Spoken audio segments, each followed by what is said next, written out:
Hi friends, നമുക്കൊന്നൊരു വചനം വായിച്ച് നോക്കിയാലോ. നിങ്ങളുടെ ഹൃദയം അസ്വസ്ഥമാകേണ്ട, ദൈവത്തിൽ വിശ്വസിക്കുവിൻ, എന്നിലും വിശ്വസിക്കുവിൻ.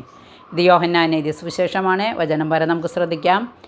ശിഷ്യരെ ആശ്വസിപ്പിച്ചുകൊണ്ട് ഈശോ പറഞ്ഞ വാക്കുകളാണ് അന്ത്യപ്രഭാഷണം രേഖപ്പെടുത്തുന്നത്.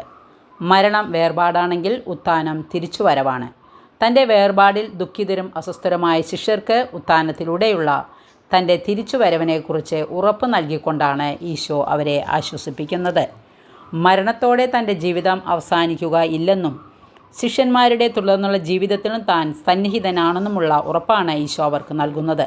ശിഷ്യന്മാർ അസ്വസ്ഥരാകുന്ന സന്ദർഭങ്ങളിലെല്ലാം അവരുടെ കാര്യത്തിൽ കരുത്തുള്ളവനും അവിടെ കടന്നു ചെന്ന് അവരെ ആശ്വസിപ്പിക്കുന്നവനുമാണ് ഈശോ. ഈശോയുടെ തിരിച്ചുവരവ് അനുഭവവേദ്യമാകണമെങ്കിൽ വിശ്വാസം ആവശ്യമാണ്. ദൈവത്തിൽ വിശ്വസിക്കുവിൻ, എന്നിലും വിശ്വസിക്കുവിൻ. കർത്താവെ, ഞങ്ങളുടെ വിശ്വാസത്തെ ആഴപ്പെടുത്താൻ നമുക്ക് പ്രാർത്ഥിക്കാം. Okay, thank you, by.